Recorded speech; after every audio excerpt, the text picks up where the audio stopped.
दोस्तों, बिहार के गया में एक ऐसी नदी है जो कि जमीन के अंदर बहती है। आखिर क्या है इसका रहस्य? आखिर गाय को देवी माना जाता है, फिर भी गाय को जूठा खाना क्यों खाना पड़ता है? आखिर वर पूजा में पेड़ की पूजा क्यों की जाती है? जानेंगे इस वीडियो में सभी का आंसर। हेलो दोस्तों, welcome to my YouTube channel do you know. दोस्तों, वीडियो शुरू करने से पहले वीडियो को लाइक करके चैनल को सब्सक्राइब कर लें। दोस्तों, जो नदी जमीन के अंदर बहती है उस नदी का नाम है फल्गु नदी। दोस्तों, प्राचीन काल में जब राजा दशरथ की मृत्यु हुई थी, उसके 1 वर्ष के पश्चात राम, सीता और लक्ष्मण महाराज दशरथ का पिंडदान करने के लिए गया में फल्गु नदी के किनारे गए थे। राम और लक्ष्मण पिंडदान का सामान लेने के लिए बाजार गए हुए थे। राम और लक्ष्मण को बाजार में विलम्ब हो जाता है और इधर पिंडदान का मुहूर्त बीतता जा रहा था। तभी राजा दशरथ जी के आत्मा ने सीता माता को दर्शन दिया और बोला, पुत्री, पिंडदान का समय हो गया है, कृपया पिंडदान करो। फिर सीता माँ ने कहा कि अपने पुत्रों को तो आ जाने दीजिए, वो अभी बाजार गए हुए हैं। फिर दशरथ जी ने कहा कि पुत्री, पिंडदान का मुहूर्त बीतता जा रहा है, इसलिए जल्दी से पिंडदान करो। अगर तुम बालू का भी पिंड बना के दोगे तो मैं उसे स्वीकार कर लूंगा। तो फिर माता सीता ने दशरथ जी का आज्ञा पालन करते हुए बालू का पिंड बनाकर दशरथ जी को दान कर दिया। पिंडदान का मुहूर्त बीत जाने के बाद राम और लक्ष्मण वापिस आते हैं और माता सीता से कहते हैं कि हमें बाजार में विलम्ब हो गया और पिंडदान का मुहूर्त भी बीत गया, तो अब क्या होगा? फिर माता सीता श्री राम जी से कहती है कि आप परेशान ना होए, मैंने अपने ससुर जी का पिंडदान बालू से कर दिया है।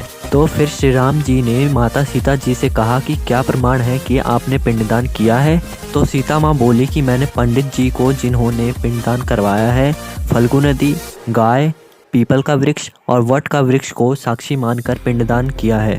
तो श्री राम ब्राह्मण के पास जाते हैं और पूछते हैं कि मेरे पिताश्री का पिंडदान आपने करवाया है? ब्राह्मण ने पिंडदान करवाया था, लेकिन वो श्री राम जी से झूठ बोलते हैं और मना कर देते हैं कि मैंने पिंडदान नहीं करवाया है। वो इसलिए मना करते हैं क्योंकि उनके मन में लालच आ गया था कि सीता माता ने तो मुझे दान दिया ही है, लेकिन श्री राम के हाथों से भी दान मिल जाएगा तो हमारा घर हमेशा सुख से भरा रहेगा। ब्राह्मण के मना करने के बाद श्री राम फल्गु नदी के पास गए, लेकिन फल्गु नदी ने भी मना कर दिया। फल्गु नदी ने भी इसलिए मना किया था क्योंकि उनके मन में भी श्री राम से दान लेने का लालच आ गया था। फल्गु नदी के मना करने के बाद श्री राम गाय से पूछते हैं तो गाय भी उन्हें झूठ बोलती है और मना कर देती है। गाय के मन में भी श्री राम से दान लेने का लालच आ गया था। गाय के मना करने के बाद श्री राम जी ने पीपल के पेड़ से पूछा तो पीपल के पेड़ ने भी झूठ बोला और श्री राम को मना कर दिया। पीपल के पेड़ ने भी श्री राम से दान लेने के लिए ही झूठ बोला था। अंत में श्री राम ने वट के पेड़ से पूछा तो वट के पेड़ ने उन्हें सब सच बताया।